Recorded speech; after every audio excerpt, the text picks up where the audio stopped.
Lachlan Ilias, new year, new colours. How's life as a dragon? No, it's good. It is good. I've loved my time so far, and it took a while for me to get training, get going again. But I'm back. I'm fully training now, and trials coming up around the corner, so I'm really excited. So we should do a health check because you had that Yeah. really nasty Yeah. leg injury last year.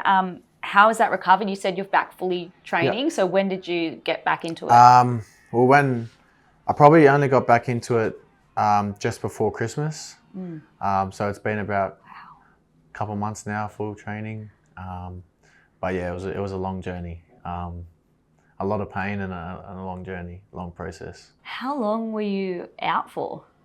Well, I did it in round 5, so Yeah. I haven't played a game since I did in April. So it's been like 10 months now.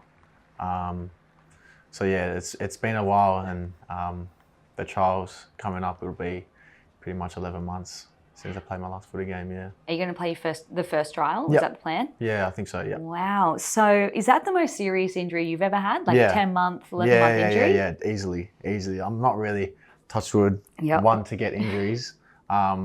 But yeah, they got me good this time. Yeah. Hopefully that you've done your Yeah. dash now. So can you kind of take me inside what that recovery period looked like? What was the Yeah. first steps in your recovery, and what did you build up to? Things like that.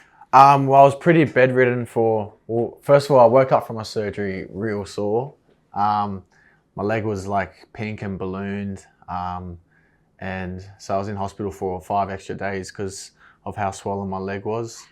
And then I went back to my parents, bedridden for 2-3 weeks, just couldn't move. And because my leg was so swollen, every time I got up, the blood rush going down my leg, it was worse than 10 times, 100 times worse than actually breaking it.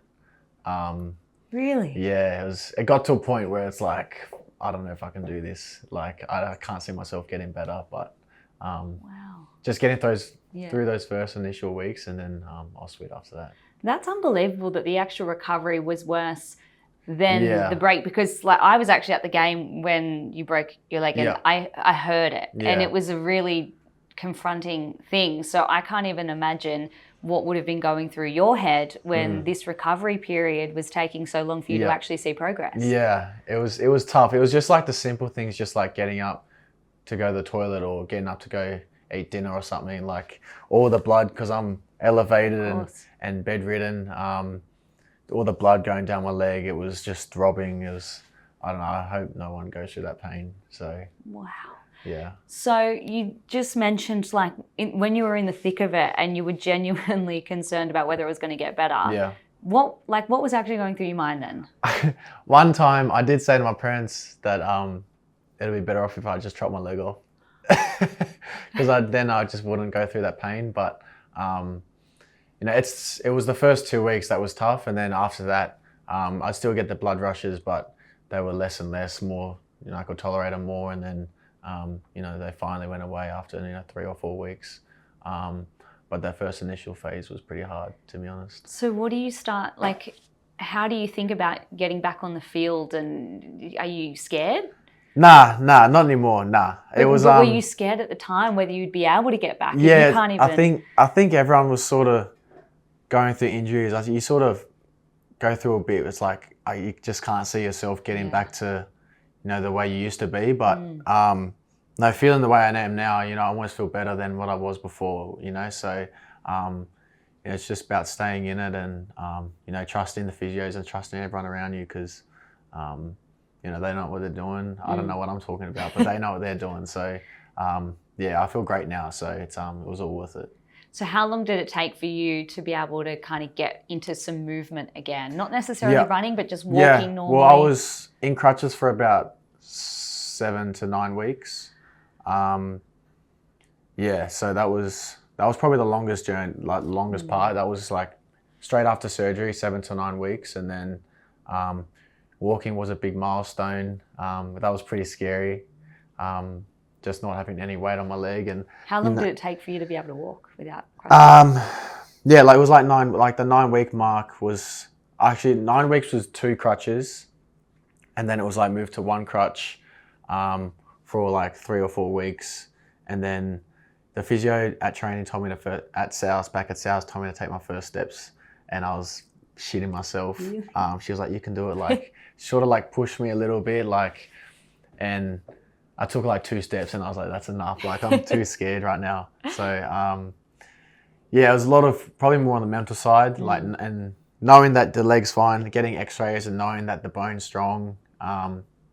It's just getting through that sort of mental phase, and you know, once I started taking a few steps, you know, I knew I could do it. So yeah. Did you have any kind of mental demons before getting back into full contact training? Nah, not really. I think because I was out for so long, you know, I wasn't trying to rush to get back, so I could take sort of that extra time. I knew I was out for the year. You know, I wouldn't play my first game till, you know, February, March this year. So, you know, I knew I could take my time. So, yeah, I wouldn't say I had any demons. Yeah, no, not at all. Just full of excitement, I guess, now. Yeah. Last 12 months have been a roller coaster for you. I mean, this time last year you were getting ready to play in Vegas for the Rabbitohs. Now you're at a new club. Probably picked up some valuable lessons along the way. How do you reflect on 2024? Yeah, as you said, you know, a lot of people say it's more of a roller coaster, a lot of ups, a lot of downs. But I sort of take it as a learning year. You know, a lot happened. You know, played Vegas. You know, I got dropped, then got injured, went through all the injury, and now I'm back. And now I'm at the Dragons, and you know, as the starting 7. So I'm excited. Even though I didn't play, you know, any footy this year, I feel like I'm a better player just by watching games and sort of analysing it. So, you know, I feel like I've taken steps in the right direction without even playing footy. So I'm excited to play again, and you know, especially in these colours. So you've taken some silver linings out of what a lot of people would consider the worst year. Yeah, for sure. That's great. I mean, it was well documented. It was during the year last year that the Rabbitohs told you that you were free to talk to rivals. When you first learnt that news, was that a bit of a bitter pill to swallow, given you did progress through their grades and probably saw your long-term future there? A little bit. You know, it came all out of the blue. So. But, you know, once it sort of happened, you know, I sort of knew where I stood, and, you know, the journey, you know, I had to figure out what I had to do next. So, you know, speaking to my manager, speaking to all the close people around me, and to sort of their opinion, and, you know, just taking everything on board, taking everything day by day, and, you know, just enjoying myself. You know, I didn't know how long I was going to be at South, whether I stayed or not. I was just taking it day by day and enjoying myself and every moment. So yeah, I had all things considered, even though it was a tough year, I had a pretty good year as well. So yeah. Who had the tough job at the Rabbitohs to deliver you that news? It was more so my manager. Okay. Telling me that. Yeah. It was sort of going through there. So Braith told me. In hindsight, are you grateful that they were up front with you rather than kind of stringing you along and you stay there this year and you fall down the pecking order? Yeah, for sure. And I was. I'm very grateful for that. And especially with Wayne as well. You know, Wayne was really honest with me as well. You know, come this pre-season time, before sort of pre-season, I had some phone calls with him asking, you know, where I stood, and he was really honest with me, and I appreciated that, and I kept him updated throughout the process of coming to the Dragons as well. So really? Yeah, he was real supportive, and you know, he said I deserve to play first grade, and you know, when I made the decision, he was really supportive as well. So you know, was that your first interaction with Wayne? No, I debuted under Wayne. Of course, back you in did 2021. Too. Yeah. So you already had an existing relationship. Yeah, but I was a rookie back then, so it was. I think it'll be different now. I didn't see Wayne, you know, in pre-season. It was all over phone, but you know, I was only a rookie back then. I was a young pup. Yeah. So it was quite late in the piece, wasn't it, when the Dragons, I think they announced your deal late November. So when did that start getting momentum? When did you sign? Was it November? Yeah, it all happened real quick. I think Dragons showed interest early on, and then it sort of just fizzled out. And then, you know, with Hunt leaving, you know, Braith called me straight away, and you know, I said, you know, I'm up, I'm keen. So, you know, it all happened, I reckon, within like 3 or 4 days. You I was at South training on Monday, telling them I was leaving, and then on the Tuesday morning I was at Dragons training. So it all happened real quick. Did you meet with Shane Flanagan or talk with him during that process? Only at the start of the initially when I got permission. Yeah. Me and Braith had a sit down with Shane, but yeah, no, not since.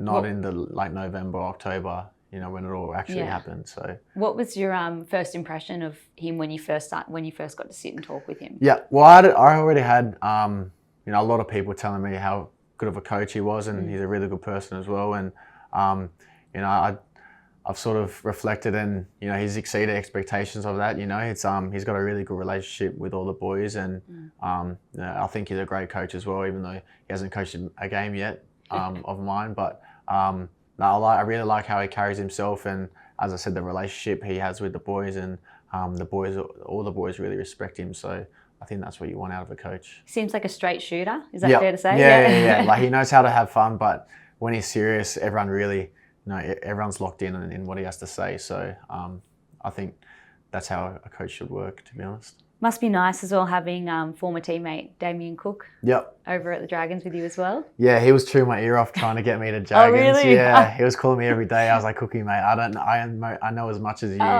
So that's nice. Yeah. And I also got Hamed Saleh there, course, yeah. Jaden Sewer and Corey Allen's there as well. So there's 5 ex-South players there now. So that made the transition easier. But everyone sort of knows each other anyway in league. So it was just, it made it easier, but we're all boys anyway. So you'll be wearing the number 7. Yeah. Flanagan in the number 6. Yeah. You must be kind of crash course in getting to know each other and building that combination before round 1. Yeah, we have been. It helps that we do carpool together every day. So I live in Maroubra, he's down in Cronulla. So I drive to their house, they pick me up, and then me, him, Val, drive down to Wollongong together. So we've done a few things together as well, play some golf and that. So it's, we're building the connections on the field, but also off the field, which makes life a lot easier as well. What does it mean to you as well to have a coach that's put his full faith in you to wear that number 7 jersey? There's no kind of mysterious, you don't know, you know exactly where you stand in this squad. Yeah, I think that's what every sort of spine member wants, wherever they play. They want the trust in their coach and their teammates. And I feel I've got that, at Dragons. And now I told the boys that, trust is obviously earned. So it was sort of hard for me to do everything that I could do when I was just watching from the sideline.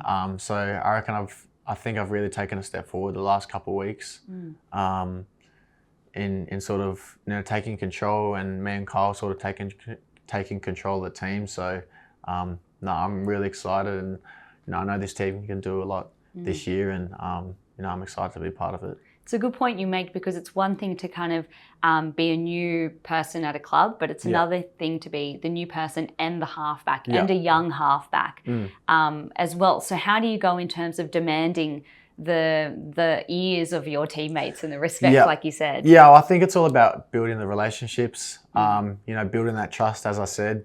And, I think I've taken a big step, since being full contact again at training, especially in this new year.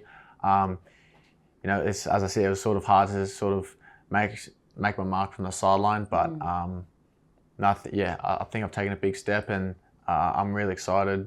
And I know the boys trust me, and I trust the boys as well. We've got a really, really good squad and a really good playing group, and I'm really excited for this year. Must feel like a bit of a fresh start as well in your career, this new chapter. Yeah, it is, and I'm really excited for it. I think it's probably what I needed. So yeah.